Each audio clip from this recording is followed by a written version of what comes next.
ဒီနေ့ကတော့အလုပ်ပိတ်ရက်မှာတယောက်တည်းပြင်းပြင်းနဲ့ဗာချက်စားမှမသိပဲနဲ့ငချောက်လေးရှိရနဲ့ငချောက်လေးရှိရခင်းကြီးလေးရှိရနဲ့ငချောက်နဲ့ခင်းကြီးလေးချက်စားဖြစ်ပါတယ်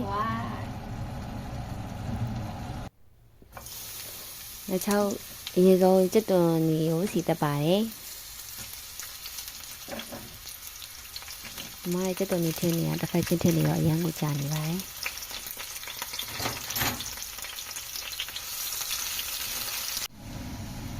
ပြီးရင်တော့ကြက်သွန်ကြီးထည့်စနွန်းထည့်ပြီးတော့စီတက်ပါတယ်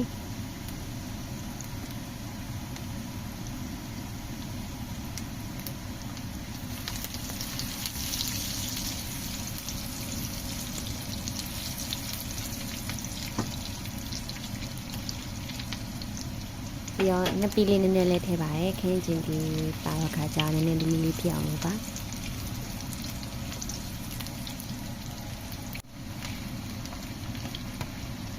ပြီးရင်တော့ငြုပ်ဒီခွဲချင်လေးထည့်ပါတယ်ရုပ်စက်လေးနဲ့စားချင်လို့ပေါ့နော်ဒီကျရင်ခင်းရင်လေးထည့်ခင်းရင်ဒီကိုထည့်ပြီးတော့အဖုံးလေးအုပ်လိုက်လို့ရှင်တွက်တူကြည့်ပါဆိုရင်မောင်ကအဖုံးကမရှိရခါကျတော့ဒီတိုင်းမှာမွေးပေးနေရတယ်ပေါ့နော်ခင်းရင်ဒီကြည့်လာလို့ရှိရင်တော့ညီမကညချုံမော်လေးထည့်လိုက်ပါတယ်ပြီးရင်တော့အချောက်တွေထည့်ပါတယ်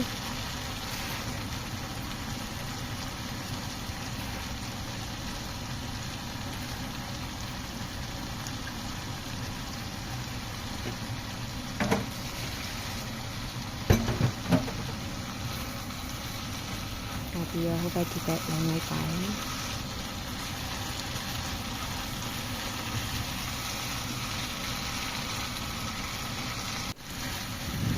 အချောင်းလေးလုံးနိုင်ရပြီးတော့ရေလေးထည့်ပါမယ်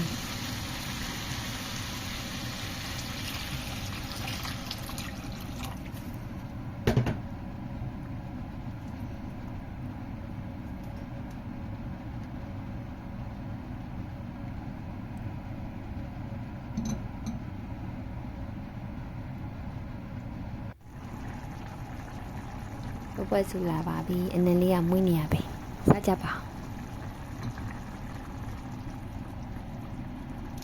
ပြီးရင်တော့တစ်ချက်လောက်ပြန်မွေးပေးပါတယ်